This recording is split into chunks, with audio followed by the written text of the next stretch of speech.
Titled Jeff Bezos, the relentless mind behind the most powerful company on earth. Opening. Dramatic hook. Visual. Slow zoom on a dark warehouse. Robotic arms move silently. A single Amazon box rolls toward the camera. Narrator deep, serious tone. What if I told you that the man who changed global shopping forever didn't start with money, influence, or power? What if I told you that his first office was a garage and his desk was literally made from a wooden door? And what if I told you the empire he built didn't begin with a dream of selling everything but with a single number so dangerous it scared him into action? For most people, the story of Jeff Bezos begins with Amazon. But the real story, the one people never hear, begins with a mystery. Why did a brilliant Wall Street executive suddenly quit one of the best jobs in America to chase a completely unrealistic, almost ridiculous idea called an online bookstore? Today, we'll uncover that mystery. Because to understand Jeff Bezos, you must understand obsession, risk, and the cold, mathematical logic that turned one man's vision into the world's most influential company. This is the story of Jeff Bezos, the man who redefined convenience, destroyed old business models, built the world's most advanced logistics network, and proved that the future belongs to those willing to think longer than everyone else. Part 1: The Origins. Before Amazon. Visual. 1960s footage, a small home, childhood photos. Long before Jeff Bezos became the richest person on earth, he was raised by a teenage mother and an immigrant stepfather who barely spoke English when he arrived in the U.S. Jeff wasn't the loudest kid. He wasn't the strongest. But he had something rare. An extreme curiosity that bordered on obsession. He would take apart toys, kitchen appliances, and even the family's crib, not to break them, but to understand them. Years later, Bezos would say something that explains his entire career. "I'm willing to be misunderstood for long periods of time." This wasn't a quote. It was a personality. As a teenager, he spent his summers working on his grandfather's ranch, repairing windmills, fixing machines, solving problems no kid should know how to solve. He learned a powerful lesson. Problems are puzzles, not barriers. This mindset would later help him survive the most brutal business storms in history. Part 2: The Rise before the Garage. Visual. Wall Street scenes, computers, early internet graphs. In the early 1990s, Jeff Bezos wasn't a dreamer. He wasn't a risk-taker. He was a Wall Street star, a brilliant hedge fund analyst at a firm called D. Shaw. He was on track for wealth, prestige, and a predictable future. Then everything changed. One day, he read a statistic. The internet was growing at 2,300% per year. Let that number sink in. Not 23%. Not 230%. 2,300%. For Bezos, this was not just a number. It was a warning. He realized something terrifying. If the internet keeps growing like this, it will change everything. And anyone who doesn't build for that future will be crushed by it. This was the moment that split his life in two. He made a list of 20 business ideas for the internet. One of them was the world's largest online bookstore. His boss, the legendary David Shaw, told him, "This is a good idea, but it would be a better idea for someone who didn't already have a good job." Translation: "You're crazy if you leave this." And Jeff agreed. For a moment, he walked around the city thinking. He imagined his life at age 80. He imagined regret. Then he made the decision that would define an era. He quit. And he packed a car with his wife and drove across America to start a company that most experts predicted would fail immediately. That company became Amazon. Part 3: Building the Garage Empire. Visual. Garage office, messy desks, early Amazon website. It's easy to romanticize Amazon's beginnings. But the truth is far more raw. Bezos and his small team worked in a garage with no air conditioning. Computers overheated. Orders were packed on the floor. They had no money, no power, no investors willing to take them seriously. But Bezos had two weapons: relentless focus and a time horizon longer than anyone else. Even in the early days, he told his team, "We are not a bookstore. We are a technology company. Books are just the beginning." While other companies solved problems weekly, Bezos solved problems decades ahead. He wasn't building a store. He was building a system, a machine that could sell anything to anyone, anywhere. But growth came with danger. The more popular Amazon became, the more vicious the backlash grew. Publishers hated him. Bookstores hated him. Retailers underestimated him. And then came the storm that almost killed everything. Part 4. The Breaking Point. .com collapse visual. Markets crashing, newspapers showing tech failures. By the year 2000, Amazon had grown into a fast-rising internet star. Then the .com bubble exploded. Within months, thousands of internet companies collapsed. Stock markets crashed. Billions evaporated. Amazon's stock dropped over 90%.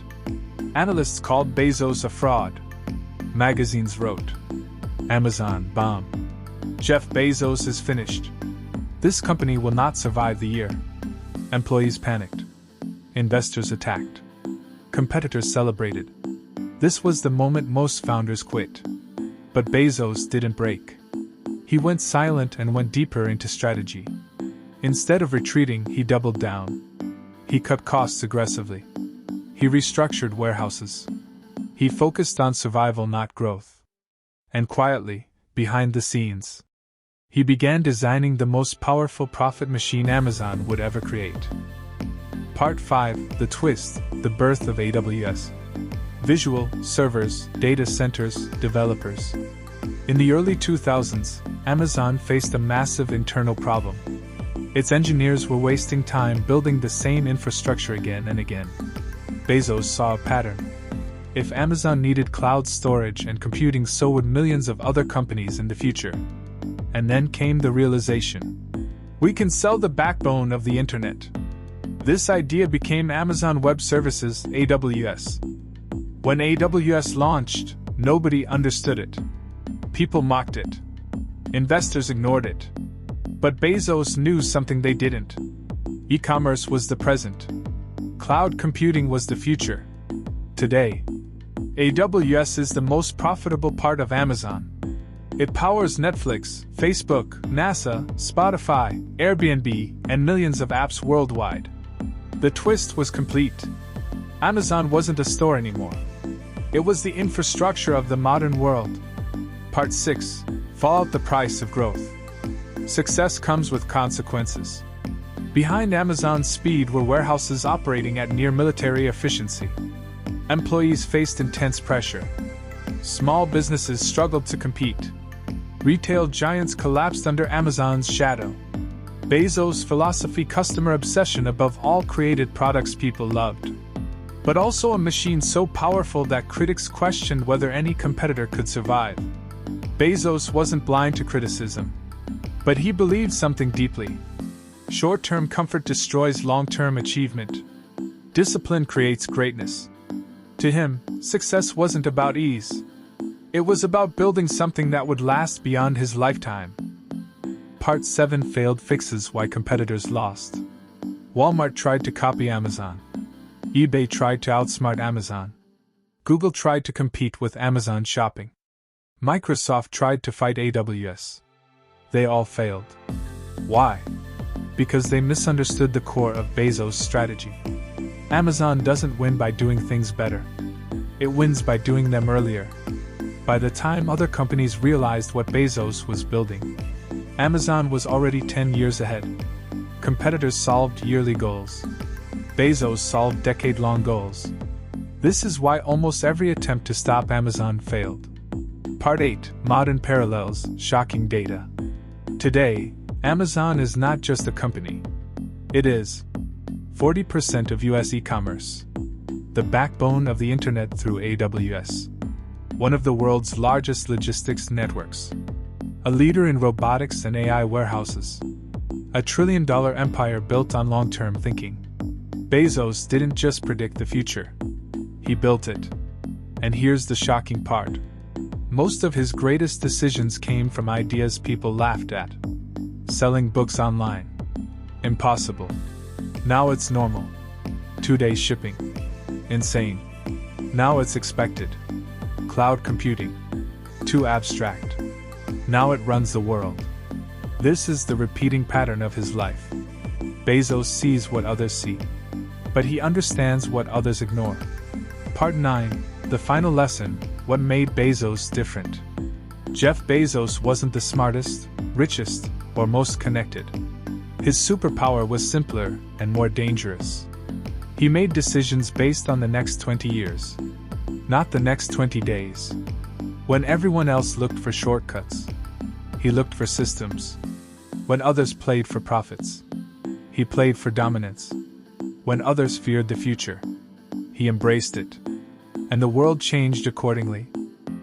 3 big takeaways. Keycap 1: long-term thinking beats talent. You don't need to be a genius.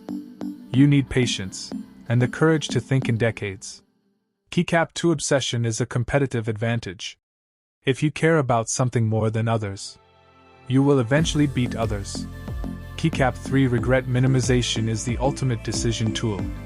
The 80-year-old version of you already knows the right decision. Listen to him. Warning for the future. Amazon is powerful today, but the world is shifting. AI, automation, drones, and robotic logistics will define the next era. The question is, will the next Bezos rise from a garage somewhere? Or will Amazon become too dominant for anyone to challenge? Only time will tell. Call to action. If this story opened your eyes, if it made you think deeper about ambition, risk, and the power of long-term vision, then like this video, subscribe, and share it with someone who dreams big. Because in a world full of shortcuts, this story proves that the longest road creates the biggest legacy. This was the story of Jeff Bezos, the man who turned a garage into a global empire.